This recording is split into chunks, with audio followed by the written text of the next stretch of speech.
Good morning साथियों। आज की क्लास में हम चर्चा करेंगे पशु परिचर वैकेंसी के बारे में। ठीक है, पशु परिचर जो वैकेंसी है 2024 के लिए इसको सरकार ने निर्धारित किया है कि मार्च अप्रैल में एग्जाम, लगभग इसका डिसाइड किया गया है कि मार्च या अप्रैल में आपका एग्जाम हो जाना है। उसी के तहत हम तैयारी करेंगे। हमारे पास जो समय है मात्र 90 दिन का समय है और 90 दिन के समय के अनुसार ही अपन को कोर्स को लेके चलना है। कोर्स जिस प्रकार से आप सभी को पता है कि जनरल, पहले तो क्या है, सामान्य यानी कि जनरल नॉलेज है। जनरल नॉलेज के अंतर्गत जो है 6 सब्जेक्ट दिए गए हैं। उसके बाद में अगला जो सब्जेक्ट है आपका, जो कि एग्रीकल्चर का पार्ट दिया गया है, जो कि पूरा कितने नंबर का है, 45 नंबर का। एक तरफ देखिएगा, पहले इसके सिलेबस के बारे में जानकारी प्राप्त कर लेते हैं थोड़ी सी। सामान्य अगर हम बात करें तो सबसे पहला आपका जो है यानी कि जनरल, अगर हम बात करते हैं जनरल नॉलेज की, तो वो आपकी 100 और कितने नंबर की है, कितने नंबर की है, 105 की। इसके बाद में अगर हम एग्रीकल्चर की बात करते हैं तो एग्रीकल्चर का जो आपका पार्ट है वो कितने नंबर का है, कितने नंबर का, कितने नंबर का है, 45 नंबर का। टोटल कितना हो गया अपना, कितने हो गए, 150। अब अपन को देखना है कि 150 नंबर का तो है, इसमें एक अलग पार्ट दिया गया है जो कि पूरा कितने नंबर का है, 45 नंबर का। अगर हम बात करें यहां पर आपको कितने पार्ट है, यहां पर अगर हम बात करें तो 6 पार्ट्स है। कितने हैं, 6 पार्ट्स है, यानी कि इसमें 6 सब्जेक्ट जो है इन्वॉल्व है, जबकि यहां पर क्या है, एक ही सब्जेक्ट है। एक सब्जेक्ट पे अगर अपन टारगेट करते हैं तो कितने नंबर प्राप्त कर सकते हैं, 45। अगर सामान्य से जो 6 सब्जेक्ट है इन पे अपन टारगेट प्राप्त करते हैं तो कितने नंबर ला सकते हैं, एक सब्जेक्ट में अगर हम बात करें तो लगभग कितने, 18 से 20 नंबर। अब हो सकता है कि इसमें किसी सब्जेक्ट का वेटेज ज्यादा रह जाए, जैसे मान लीजिए किसी में 25 आ जाए, किसी में से मान लीजिए 22 आ गए, किसी में से मान लीजिए 12 क्वेश्चन आ गए।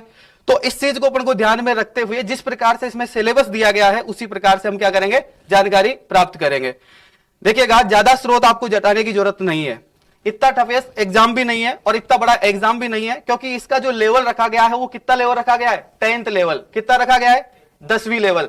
तो 10वीं लेवल के अनुसार ही हम क्या करेंगे, इसकी स्टडी करेंगे। यानी कि ऐसा तो है नहीं कि हम आरएस या आईएएस लेवल की पढ़ाई हम कर लेंगे या उनकी बुक्स हम इस पे उठा लेंगे। अपन को केवल क्या करना है, 10वीं लेवल की बुक्स ही तैयारी करनी है और 10वीं लेवल की बुक्स के आधार पर ही हम क्या करेंगे, सिलेबस को जानेंगे। पहले ये सिलेबस है क्या, जिस प्रकार से पशु परिचर वैकेंसी का सिलेबस सरकार ने जिस प्रकार से जारी किया है, गवर्नमेंट ने एग्रीकल्चर का पार्ट तो पूरा फिक्स दिया है कि ये सब्जेक्ट, ये पॉइंट्स आने वाले हैं। लेकिन उन्होंने क्या किया है कि जो जीएस का जो सब्जेक्ट है सामान्य, उसका सिलेबस उन्होंने डिसाइड नहीं किया है। उन्होंने केवल लिख दिया सामान्य, अगर विज्ञान देनी है तो सामान्य विज्ञान लिख दिया, यानी कि जनरल साइंस लिख दिया। अगर सामान्य ज्योग्राफी देनी है तो सामान्य ज्योग्राफी राजस्थान की उन्होंने लिख दी। सामान्य हिस्ट्री कल्चर देना है तो राजस्थान की सामान्य उन्होंने लिख दी है। तो इसमें इस समय हमारे सामने एक सबसे बड़ी दुविधा बनकर आ रही है कि सिलेबस को समझे कैसे। कई सारे विद्यार्थी कह रहे हैं कि सर उस गाइड में ये सिलेबस दिया गया है, उस किताब में ये सिलेबस है, वो सर ये सिलेबस बता रहे हैं। यूट्यूब पर या सोशल मीडिया पर दुनिया भर के जिस प्रकार से प्लेटफॉर्म्स है जिनको अपन यूज कर रहे हैं, उन प्लेटफॉर्म को यूज करते समय कहीं ना कहीं हम क्या कर देते हैं, भ्रमित हो जाते हैं। तो उसी प्रकार से आज हमारे सामने एक प्रश्नवाचक चिन्ह खड़ा हो गया है कि सर जिस प्रकार से एक टीचर पढ़ाता है अभी जैसे, तो उसके सामने भी एक प्रश्नवाचक चिन्ह है कि वो जनरल यानी कि जो सामान्य जो है यानी कि जनरल नॉलेज के अंदर वो पढ़ाएगा क्या। तो साथियों ऐसा कुछ नहीं है। जनरल नॉलेज के अंदर जिस प्रकार से सभी टीचर्स ने अपने अपने अनुसार से क्या कर लिया, सिलेबस डिसाइड कर लिया कि ये चीजें पढ़ानी है, लेकिन ऐसा नहीं करना है।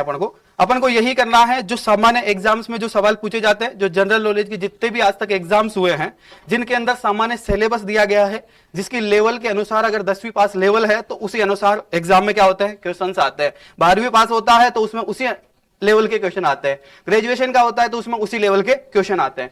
तो उसको हम ध्यान में रखते हुए क्या करेंगे, हमारी जो क्लास है उसका हम प्रारंभ करेंगे। तो देखो, सबसे पहले ये जो वैकेंसी है किस 10वीं लेवल की है, कब की है, अगर बात करें तो लेवल क्या है इसका, 10वीं लेवल। ठीक है, तो 10वीं लेवल की अगर हम बात करते हैं तो 10वीं लेवल का जो सामान्य विद्यार्थी होता है, आपको पता है कि उसकी उम्र भी काफी छोटी होती है। उसको नॉलेज की अगर हम बात करें तो जैसे 11 12 के उसको सब्जेक्ट तक मालूम नहीं होता है कि कौन सा सब्जेक्ट क्या है। अगर उसको हम बात करेंगे कि एग्रीकल्चर, तो वो जान ही नहीं पाएगा कि एग्रीकल्चर क्या है। ठीक है, जैसे हम बात करेंगे मैथमेटिक्स क्या है, वो गणित के बारे में तो जानता है, लेकिन उसको ये पता नहीं है कि आगे 11th 12th में जाके हमें एक अलग सब्जेक्ट लेना पड़ता है। तो उसकी नॉलेज इतनी सी है। तो सरकार ने यही डिसाइड किया है कि जनरल रख देते हैं। जनरल रखने का मतलब यह है, यहां पर कहीं ना कहीं जो है सरकार भी ये चाहती है कि आप लोगों को कंफ्यूज किया जाए। जो भी इसका एग्जाम्स की तैयारी कर रहे हैं उनका ध्यान डाइवर्ट करने के लिए वो चाहते तो इसका सिलेबस जो है वो यथा स्थिति में रख सकते थे, हर पॉइंट टू पॉइंट दे सकते थे, लेकिन उन्होंने ऐसा नहीं रखा क्योंकि उन्होंने स्टूडेंट को क्या करना है, विवाद में डालना है, इसलिए उन्होंने ऐसा किया है कि उन्होंने जनरल लिख दिया मात्र। अब जनरल को हमें समझना है पहले तो कि जनरल होता क्या है, उस चीज को समझो पहले तो, क्योंकि अगर उस चीज को नहीं समझ पाओगे तब तक आप भ्रमित रहोगे, क्योंकि दुनिया भर की किताबें हैं, दुनिया भर का ये मार्केट है, सोशल मीडिया का भी एक मार्केट होता है, एक बाजार है, उस बाजार में आप उलझ जाओगे। तो आपको ऐसा नहीं करना है, पहले आपको सब्जेक्ट्स देखना है कि जनरल में क्या क्या आ सकता है। 10th लेवल में आप भी देखो, इसके साथ में आपके टीचर्स या गाइडर्स, जैसे मैं हूं, तो आप जिस प्रकार से, मैं जिस सब्जेक्ट का हूं तो मैं उसमें आपको प्रॉपर गाइड करके चलूंगा, और आपको बिल्कुल भी आपका व्यर्थ समय ना जाए, इस चीज की मेरी गारंटी रहेगी पूरी, ठीक है। और इस चीज की मैं पूरी जिम्मेदारी लेकर चलता हूं कि मेरे जो विद्यार्थी है उनका समय खराब ना हो।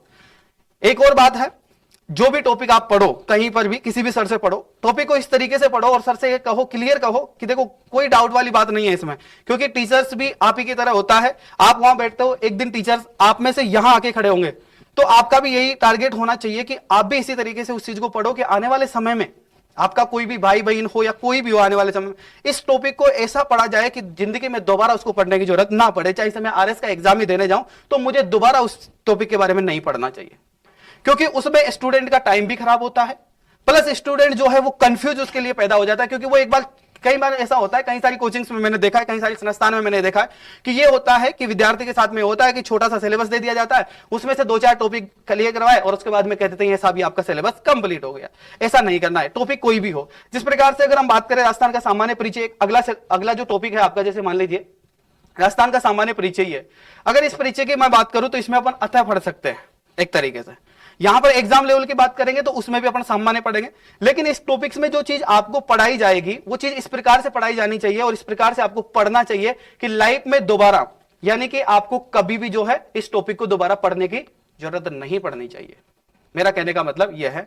अब आपके ऊपर डिपेंड करता है आप इसको किस प्रकार से पढ़ते हैं। अन्य सब्जेक्ट में, मेरे सब्जेक्ट में मैं आपको ज्योग्राफी पढ़ाऊंगा, राजस्थान ज्योग्राफी, और राजस्थान ज्योग्राफी इस प्रकार से पढ़ाऊंगा कि दोबारा कभी पढ़ने की जरूरत नहीं पड़े लाइफ में। जो टॉपिक मेरे द्वारा आपको पढ़ाया गया उसके संपूर्ण नॉलेज मैं आपको दूंगा। दूसरी बात, कई बार आप लोग सोचते होंगे कि इतने इतने मोटे मोटे ग्रंथ जो आपकी कॉपियां होती है वो आप लोग लिख लेते हो, नोट्स बना लेते हो, ऐसा कभी नहीं होने वाला। मेरी क्लास में मैं कभी भी आपको नोट्स नहीं लिखवाऊंगा और मैं कभी भी ये नहीं कहूंगा कि आप लिखो।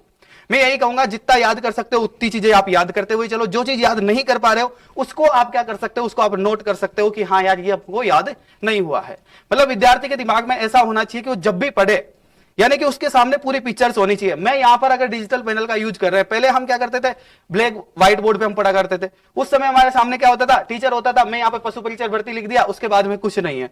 लेकिन अभी जो जमाना है, जिस चीज का हम यूज कर रहे हैं, जो प्लेटफॉर्म हमारे सामने है, वो ये चीज है कि अपन क्या कर सकते हैं, दुनिया की वो शिक्षा प्राप्त कर सकते हैं यहां से बैठ के जो आज तक किसी ने नहीं की हो। यानी कि संभव को भी हमने क्या बना दिया है, असंभव को भी हमने संभव बना दिया है। तो वो जो संभव वाली टेक्नोलॉजी है उसका हम इस्तेमाल करेंगे।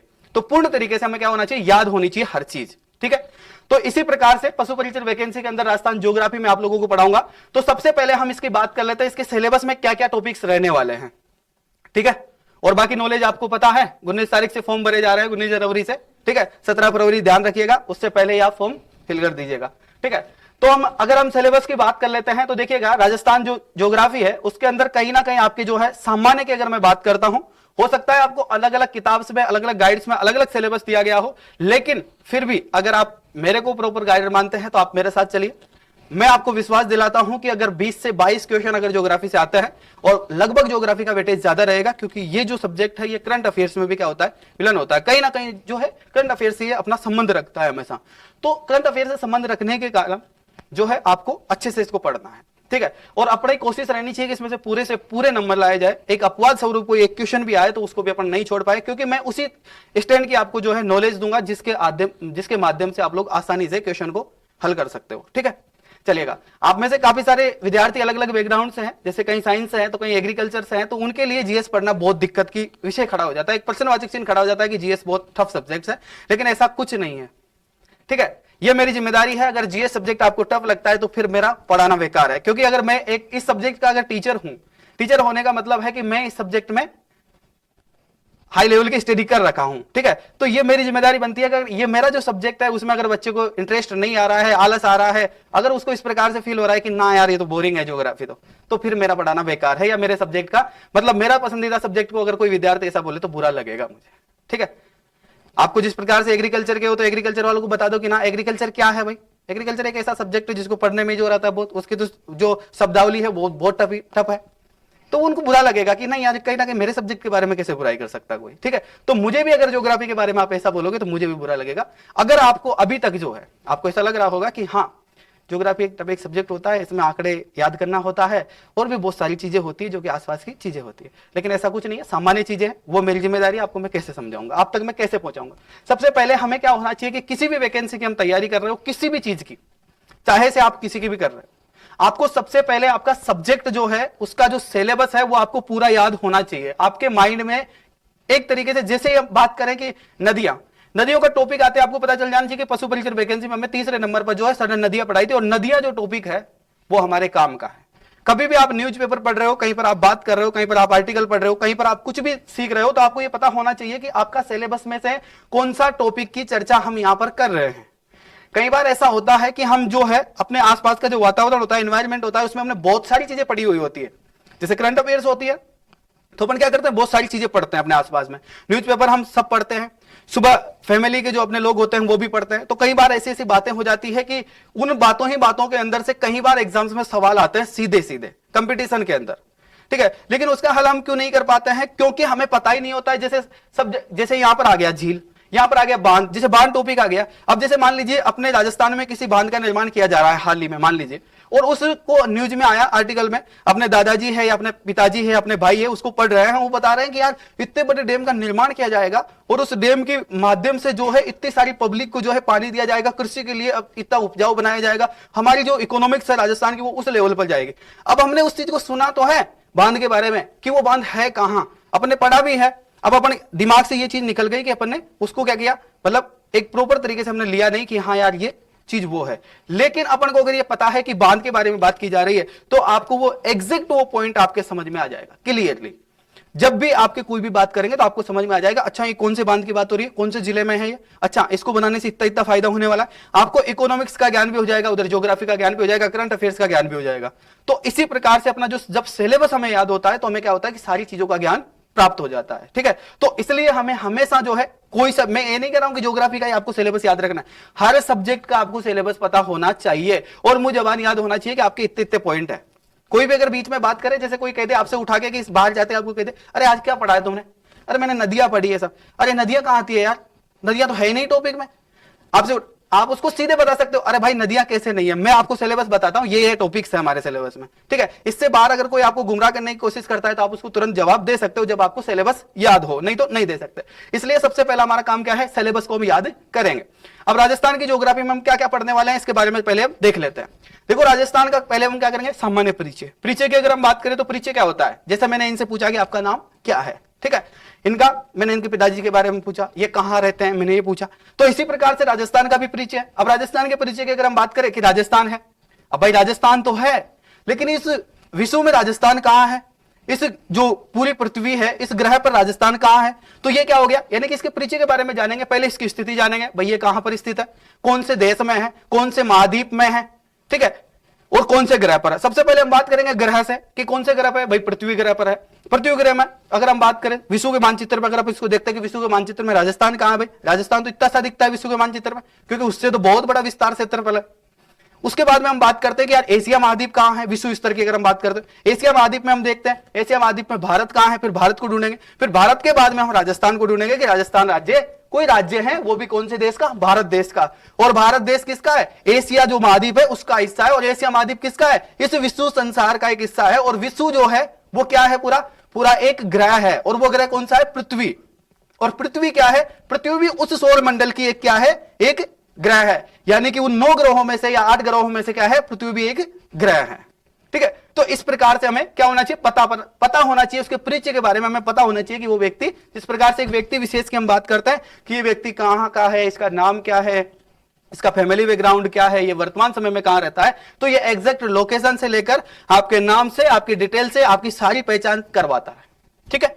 तो ये पहचान करवाएगा। इसके अंदर हम सामान्य बात करेंगे, जिसके अंदर परिचय के अंदर हम इसके क्षेत्रफल के बारे में पढ़ेंगे, इसकी लोकेशन पढ़ेंगे, इसके अक्षांश देशांतर पढ़ेंगे, ठीक है, इसका विस्तार पढ़ेंगे, ये कौन सी दिशा में पड़ता है, विश्व लेवल पर किस आधार पर हम इसको पढ़ेंगे, विश्व के कौन से कोने में पड़ता है, भारत के कौन से कोने में पड़ेगा, एशिया महाद्वीप के कौन से कोने में पड़ेगा, इन सब चीजों के बारे में तमाम जो सारी चीजें हैं वो राजस्थान के परिचय के बारे में हम जानकारी प्राप्त करेंगे। ठीक है, इंटरेस्ट आ रहा है या नहीं आ रहा है?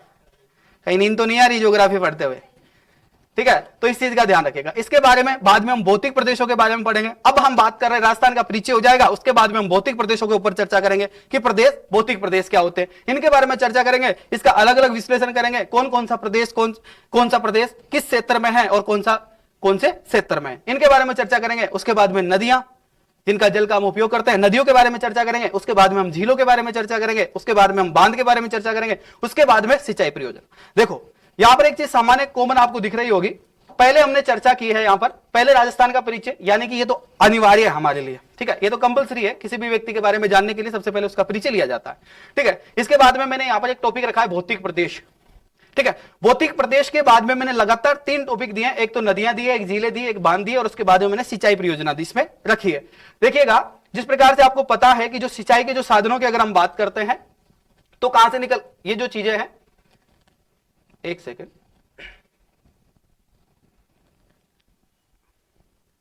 देखो तो यहां पर आपके सामने जो टॉपिक्स है तीनों, वो तीनों किससे संबंध रखते हैं? किससे संबंध रखते हैं? सिंचाई से संबंध रखते हैं। यानी कि जब हम नदियों के बारे में पढ़ेंगे तो वहां से अपन को क्या पता चलेगा कि कौन सी नदी कहां से बहती है, कहां से उद्गम होता है, कहां इसकी कितनी लंबाई है, कहां इसकी चौड़ाई है, कितना इसका जो पानी है वो कितना इसके अंदर आता है, और कितना पानी इसका जो है व्यर्थ बह जाता है, और कितना परसेंट जो है पानी का हम एग्रीकल्चर में यूज कर पाते हैं या ह्यूमंस के डेवलपमेंट में यूज होता है, उसके बारे में जानकारी प्राप्त करेंगे। ये नदियों का हो गया। इसके बाद में हम झीलों की बात करेंगे, झीलों के अंदर भी यही है, सेम टू सेम।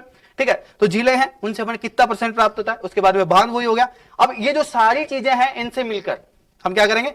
सिंचाई की जो परियोजना। अब सिंचाई एक यहां पर जो है, सिंचाई की अगर हम बात करें तो देखिएगा, ये ज्योग्राफी का टॉपिक है, यहां पर एक शब्द है लेकिन परियोजना, कहीं ना कहीं ये जो परियोजना जो शब्द है, ये आप लोगों को दुविधा में डालने वाला शब्द है। पहली बात तो ये इसलिए है क्योंकि ये जो सिंचाई जो है, इसकी जो प्रणाली टेक्नोलॉजी की हम बात कर रहे हैं, तो सिंचाई जो है ये परियोजनाएं हैं। परियोजनाएं जो सरकार के द्वारा जो योजनाएं चलाई जाती है, पंचवर्षीय योजनाएं हो सकती है, द्विवर्षीय योजना हो सकती है, त्रिवर्षीय योजनाएं हो सकती है, या फिर एक मिशन हो सकता है, उनको हम परियोजनाएं कहते हैं सामान्य रूप पर। ठीक है, तो ये जो परियोजनाएं हैं ये आपका संबंध रखती है करंट अफेयर से। पहला जो, जिस प्रकार से आपने देखा होगा, कई बार आपने सुना होगा इंदिरा गांधी परियोजना, सुना है आपने नाम, इंदिरा गांधी परियोजना सुना होगा।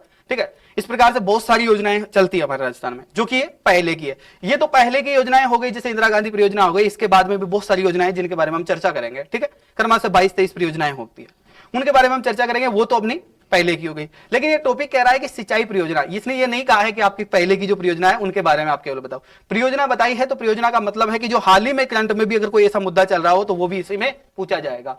अब हम क्या करते हैं, करंट्स तो पढ़ रहे हैं, करंट्स में हम पढ़ेंगे राष्ट्रीय, अंतरराष्ट्रीय, पॉलिटिक्स मुद्दे हम पढ़ लेंगे, लेकिन अपन को पता नहीं है कि ये जो ज्योग्राफी जो परियोजनाएं जो चल रही है वो कहीं ना कहीं ज्योग्राफी से लिंक है। यानी कि अपना जो सब्जेक्ट है वो ऐसा ही है कि जिसमें परियोजना का टॉपिक दिया गया है स्पष्ट। तो अपन को जो करंट अफेयर्स में जो चीजें पढ़नी है, परियोजना के संबंध में जो चीजें पढ़नी है, वो अपन को सिलेबस के अनुसार पढ़नी है, और सिलेबस में इस टॉपिक के तहत पढ़नी है वो चीजें। ध्यान रखिएगा इस बात का। ठीक है, तो ये होता है सिलेबस। इस यानी कि सिलेबस के अकॉर्डिंग ही अपन को स्टडी करनी है। करंट अफेयर्स पढ़ो या फिर सामान्य चीजें पढ़ो या कोई भी चीज आप पढ़ो उसके अंदर। ठीक है, इसके बाद में अगला हमारा जो है जलवायु के बारे में हम चर्चा करेंगे। इसके बाद में अगला जो है हम मृदा के बारे में चर्चा करेंगे।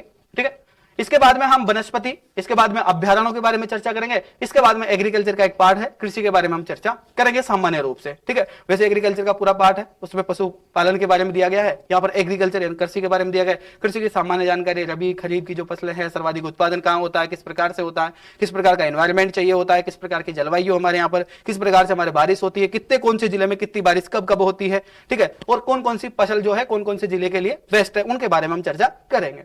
इसके बाद में खनिज हो गए, खनिजों के बारे में। खनिज भी कहीं ना कहीं करंट अफेयर्स में संबंध रखता है, कृषि भी कहीं ना कहीं जो है करंट अफेयर्स में संबंध रखती है। उसके बाद में जो मैंने परियोजना बताई सिंचाई परियोजना, ये भी करंट अफेयर्स से अपना संबंध रखती है। कई सारे टॉपिक्स है जो मैं आपको बता रहा हूं, ये क्लियरली आपको ध्यान में रखना है, क्योंकि अगर आप इसको माइंड में रखेंगे तो आप कभी भी न्यूज पढ़ रहे हो या सामान्य कहीं बातचीत कर रहे हो तो आपको इन चीजों का नॉलेज होगी, इन चीजों के बारे में आप जानने में आसानी होगी कि ये अपने लिए इंपॉर्टेंट रखती है और आप उसको ध्यान से सुनोगे।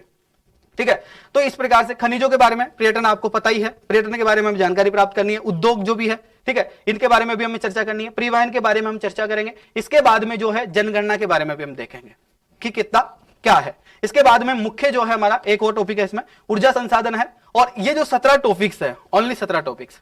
अब आपको लग रहा होगा कि ये तो बहुत शॉर्ट हो गया। अब कहीं कहीं किताब में आपको 20 टॉपिक भी मिलेंगे, कहीं पर आपको 25 भी मिल जाएंगे, और कहीं पर आपको जो है 8 टॉपिक भी मिलेंगे।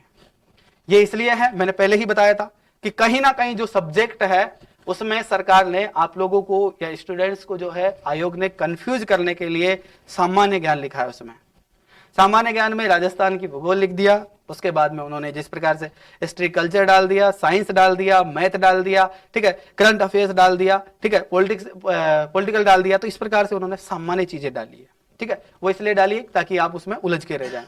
अब अपन को सीधा सीधा टारगेट ये करना है, ज्यादा चीजों पर गहराई से आपको ज्यादा ध्यान नहीं देना, क्योंकि 10th लेवल की वैकेंसी है, तो उस पर आपको इतना ही ध्यान रखना है कि आपका जो सिलेबस आपके जो टीचर्स आपको बता रहे हैं या आपका जो मन आपको कहता है, यानी कि ऐसा नहीं है कि मैंने आपको ये 17 टॉपिक लिखाए हैं तो आप इसी पे भरोसा कर लो, ऐसी कोई बात नहीं है।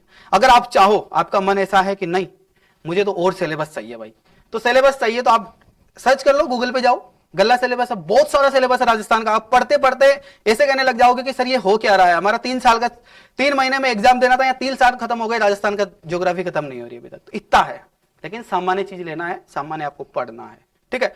इन चीजों का आप ध्यान रखेंगे तो इसके तहत में एक बार आप सिलेबस का दोबारा रिविजन करिएगा। अब आप मुझे एक बार जो है सिलेबस आप लोग बिना देखे बताएंगे। पहला टॉपिक की हम बात करेंगे। पहला टॉपिक क्या था हमारा, बताओ क्या था? राजस्थान का परिचय, पहला टॉपिक हो गया परिचय। दूसरा टॉपिक क्या था हमारा?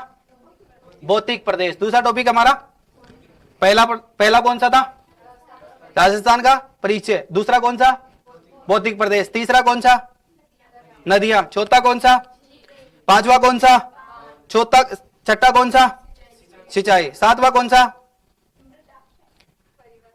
ना? क्या था?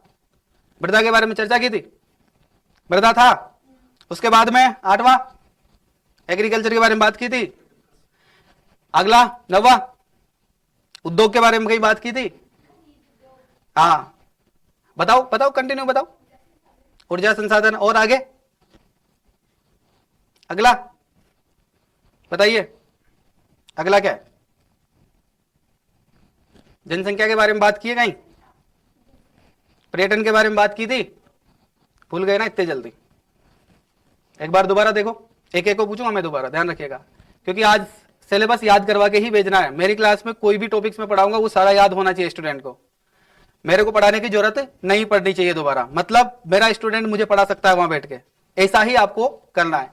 एक बार ध्यान से देखो, राजस्थान का दूसरा, तीसरा, चौथा, पांचवा, सातवां तो जलवायु बोला, हाँ, सातवां, छठा, आठवां, 10वां, 9वां,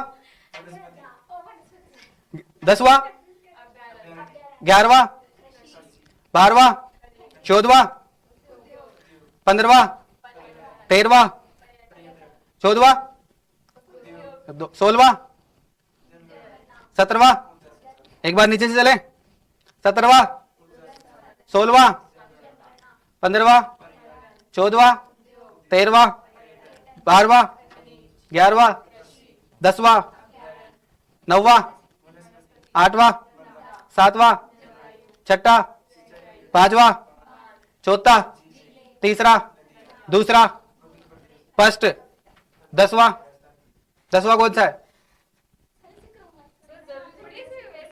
मतलब आपको याद नहीं हुआ इसका मतलब? एक बार दोबारा से देखो। अब बताओ, फर्स्ट से बताओ।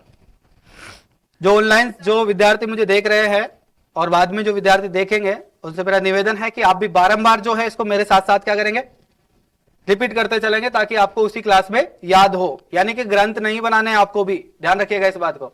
चलिएगा बताइएगा, पहला टॉपिक, दूसरा बताइए, तीसरा बताइए जी, चौथा बताइए, पांचवा बताइए, छठा बताइए, कृषि। अगला 9वां पर्यटन मिलता है। आगे बताओ, जनगणना कौन सा? आप बताना। अगला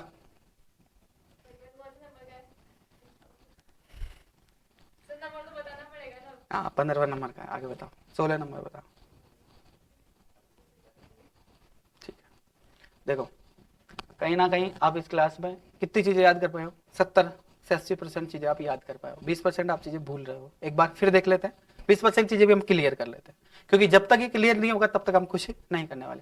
कोई जरूरी नहीं अपन को क्रम से याद हो, लेकिन याद होना चाहिए माइंडली, ठीक है। इससे मैं पूछूं कि पशु परिचय वैकेंसी में ज्योग्राफी का क्या सिलेबस है, तो आपको तुरंत आपको बता देना, एक सांस में टॉपिक गिना देना है, ये है सब। पढ़ो, पहला, दूसरा, तीसरा, चौथा, पांचवा, छठा, सातवां, आठवां, नौवां, 10वां, 11वां, 12वां, 13वां, 14, 15वां, 16वां, 17वां। हो गया? क्लियर है? चले? ठीक है, ठीक है, एक बार आप खुद देख लीजिएगा। ज्यादा समय नहीं दूंगा, एक बार आप खुद देख लीजिएगा।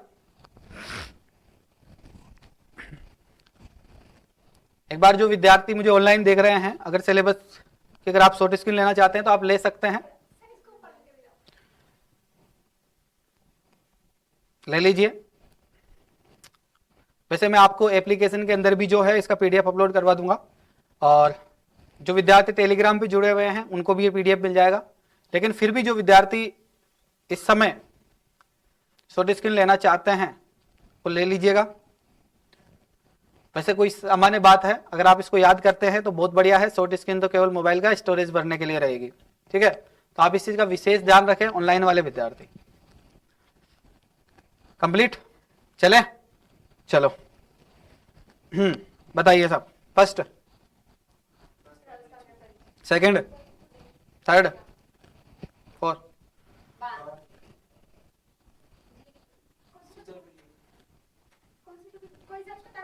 ना ना, कोई साहब नहीं, कंटिन्यू बताओ। फर्स्ट, सेकंड, थर्ड, चौथा, पांचवा, छठा। जिले के बाद में क्या आता है? योजना, आगे उद्योग, आगे हाँ मृदा, आगे कृषि, आगे आगे उद्योग, आगे आगे आगे परिवहन के आगे आगे जनसंख्या, जनसंख्या, हाँ जनसंख्या, और लास्ट में क्या था? ऊर्जा संसाधन। यानी कि आपको लगभग 95% याद हो चुका है। अगर एक बार दोबारा फिर पूछेंगे तो याद हो जाएगा कंप्लीट, ठीक है। तो ये जो सिलेबस था हमारा, पता चल चुका है आपको क्या क्या चीजें हमें पढ़नी है, ठीक है। अब देख लेते हैं, बोर तो नहीं हो रहे हो आप लोग? आगे ले लूं क्लास? हाँ, पढ़ लें और सामान्य चीजें। वैसे प्रॉपर अभी क्लास शुरू हुई नहीं है आपकी, ठीक है। फिर भी आप ध्यान रखिएगा, जो चीजें आपको मैं बता रहा हूं शायद आने वाली क्लास में हमें आपको ना बताना पड़े, इस चीज का विशेष ध्यान रखिएगा। अब अपन क्या करेंगे? टेक्नोलॉजी का इस्तेमाल अच्छे से इस्तेमाल करते हैं, टेक्नोलॉजी को समझते हैं। पहले हम व्हाइट ब्लैक पे पढ़ा करते थे, आज हम पढ़ने की कोशिश करेंगे।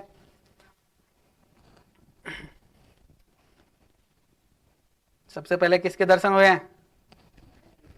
गणपति बाबा मौर्य। सबसे पहले हम इसको क्या करते हैं? निमंत्रण देते हैं ना अपने जीवन में, कोई भी शुभ काम करते हैं तो हमारा भी आज शुभ कार्य है, यानी कि ज्योग्राफी क्लास हम शुरू करने जा रहे हैं। तो उसके लिए सबसे पहले